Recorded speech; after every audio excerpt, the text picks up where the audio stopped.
My name is Aseem Mangaokar. My artist name is Hotel Garuda.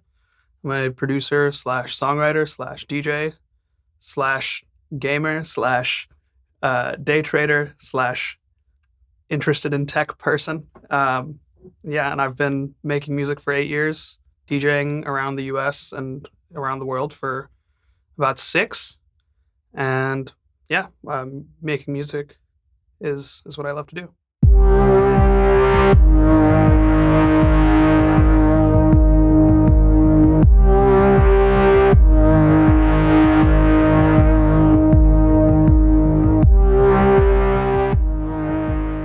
For starters, my dad comes from a family that is not your usual sort of Indian family. His dad traveled a lot for work and would always bring back CDs and cassette tapes of different kinds of bands and different kinds of music when my dad was growing up. And that was sort of passed on to me when I was a kid. So I've always been interested in all kinds of different music, a lot of rock music and a lot of band music for most of my life, and didn't really know what electronic music was until I found my dad's Ministry of Sound 2001 CD in high school sometime. And from there, I got really obsessed with it and I always wanted to know what it would be like to DJ or produce or something like that. And I didn't really know, I didn't have the wherewithal to like find that out until I was in college in the US. And one of my friends from middle school had started an artist project, and he had been posting like little mashups and little DJ edits and things. And I connected with him and we started making music together.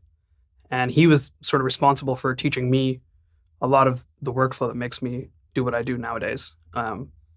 And so in a roundabout fashion, like I didn't really know how to make music when I first started as a professional. It kind of went viral on accident and I had to like catch up to how viral it was going.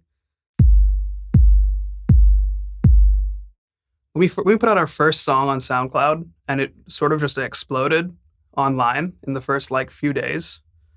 I had an inkling that this could be something that I could pursue, but remember, like I said, my family's not like a traditional Indian family. They're traditional enough to be like, maybe don't put all your eggs in the music basket. Maybe like still go to school, still focus on your education, and like maybe the musical thing will work out on its own. And I was still in school at the time, so I kept my head down and I still got my degree, and I was doing that alongside the music starting to go successfully viral. Pretty much song after song after song we put out on SoundCloud was doing millions of plays. And, in that time, SoundCloud was kind of the arbiter of like who was popping in the online music space.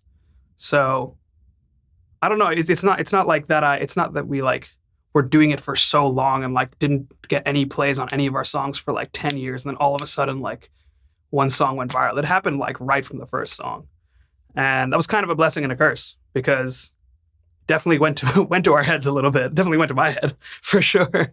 I was like, every song we put out, it's going to have however many million hits or whatever. It's just not how it works. It's like you have to really focus on honing the craft and honing your sharpening your pencil, putting the time in to make sure that what you're doing is authentic and what you're doing is really representative of what you want to put out there.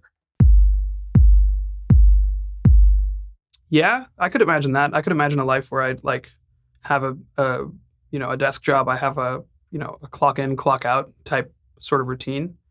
That's the kind of life I think I was gearing up for, truth be told. Like when I was in college, I was studying economics and math, and I was fully prepared to go into investment banking or something in the financial space where I would probably just be clocking in and out, making probably way more money than I make right now, but I'd probably be miserable.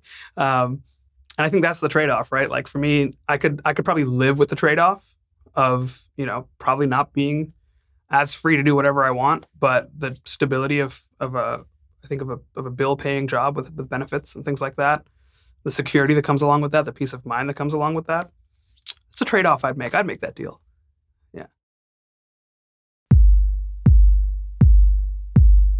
I think the internet got so saturated with people who are very talented and very hardworking that people's attention spans can only keep up with so many things at a time. So, you can have a song with 1 million hits or 10 million hits or 50 million hits or whatever, but the next week, somebody younger, more attractive, and more hardworking than you is going to have another song like that. So it's important to understand that the internet is part of the business. It's not the entire business. It's not the entire sort of end goal to be popping on Spotify. I mean, that's cool because it'll pay you money and stuff. But of those 50 million plays or whatever, how many or you have on a song, how many of those are going to turn into tickets that you sell at a show? How many of those are going to be people that will actually buy merch? Versus how many of those will be passive listeners who have your song on a playlist and don't give you, more than 10 seconds of thought when they listen to one of your songs. Take your guitar lessons more seriously. I would tell myself to really buckle down and learn, theory and scales and more of the actual inner workings of how the instrument is played than wanting to learn a full album of Guns N' Roses songs. I knew this question was coming. I think creativity is I think people have different outlooks on creativity depending on how one's own creativity works. I've been fortunate enough to work with and be around enough people for whom creativity is like a tap they can turn on and off, or at least that's how it appears to me. I've been in rooms with people who open their laptop and it just pours out of them, like it's effortless, like it's just turning a tap on. I don't know if I see it the same way for myself. Like, I have to kind of put myself in a situation where if the tap turns on, I have to be under the tap holding a bucket. Like, I have no control whether the tap turns on and off or not. I just have to be in that space with the tap under it holding a bucket, so to speak. So I just have to show up and try and do something. And if something awesome happens, then great. I have the bucket and I'm holding the bucket. If something doesn't happen, then I'll still have the bucket, at least. DJing for sure makes me come alive. I think I'm a different person when I'm in the DJ booth. Like in person in real life, I'm a very gregarious, extroverted, sociable, very sociable person. It kind of weirdly it turns around in the DJ booth. I'm very sort of in the zone and very, sort of shut off, which is kind of a weird thing to say when you're when my job depends on audience interaction and stuff like that. But I'll interact with the crowd when I need to when I'm on the mic and I'll talk to them on the mic and stuff. But I'm in my own bliss. I'm in a perfect nirvana space most of the time when I'm DJing. And that's it's not a lot of jobs that will give you that when you're on the clock. I think the pandemic was really good for my sense of self in a twisted way because it gave me a sense of direction and a sense of clarity with regards to what I want to make and why I want to make it. I realized that I'm not one of those people that just makes music because making music makes me happy. I make music because DJing makes me happy, and making music lets me DJ. So I think that's what I learned about myself over the course of the pandemic. And it really made me appreciate all of the gigs that I get to play and the people I get to meet when I'm touring. I'm looking forward to taking the music making a little less seriously and putting a little less pressure on myself to be making, songs that have to be Spotify or commercial hits.